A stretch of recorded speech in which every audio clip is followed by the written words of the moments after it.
বন্ধুরা, আজকে বিজেপিতে অভয়ার মা নেমেছে, তাই নিয়ে হাজার প্রশ্ন হাজার উত্তর।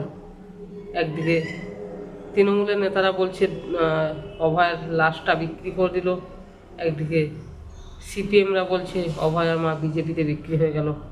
কিন্তু অভয়ার মা সে ভেবেছে যে আমার যে দলে যাব সেই দলে গিয়ে যদি বিচার পাই, সেই দলটাই তার কাছে শ্রেষ্ঠ। কারণ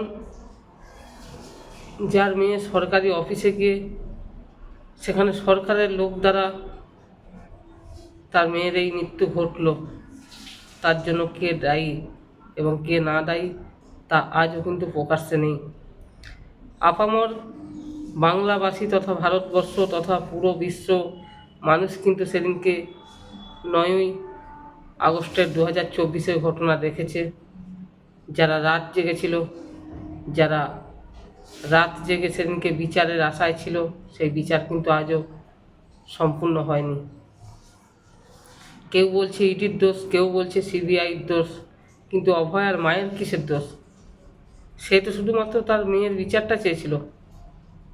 আজকে অভয়ার মায়ের দোষ, সে শুধুমাত্র বিজেপির বিজেপিতে দাঁড়াচ্ছে বলে আজকে অভয়ার মায়ের দোষ।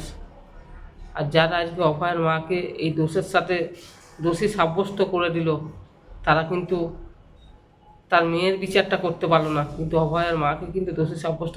আজকে অভয়ার মা যখন ভোট চাইতে গিয়ে প্রচারে কাঁদছে, মানে দেখে সত্যি বলছি, দেখে জল চলে আসছে চোখে, যে তার মেয়ে কতটা কষ্ট পেয়েছে এবং কতটা কষ্ট পেয়েছে আজকে মানুষের দ্বারে দ্বারে ভোটে দাঁড়াতে হচ্ছে বিচারের আশায়।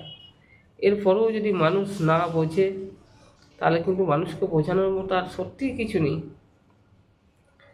বাংলার মানুষ আজকে অভয়ার মা যদি হেরে যায়, বাংলার মানুষ এবং বাংলার মেয়েরা কোনোদিন বিচার পাবে না।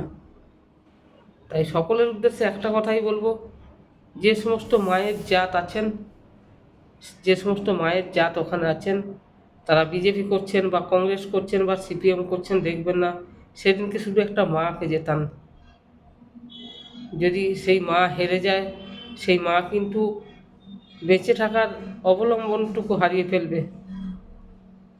বিজেপি ক্ষমতায় আসুক বা না আসুক, তার মা যদি জিতে যায়, তার মা কিন্তু একটা যে বিধানসভার মধ্যে গিয়েও কিন্তু বারবার তার মেয়ের আওয়াজটা তুলতে পারবে।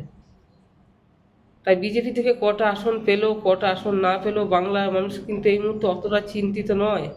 বাংলার মানুষ জানে যে অভয়ার মা যদি জিতে যায়, তাহলে সে তার মেয়ের বিচারটা ঠিক বার করে নিয়ে আসতে পারবে।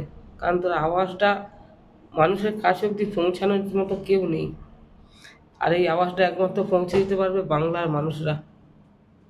তো সকলকে বলবো অভয়ার মাকে যে কোনোভাবে জেতান, আর কিছু বলার নেই আমার।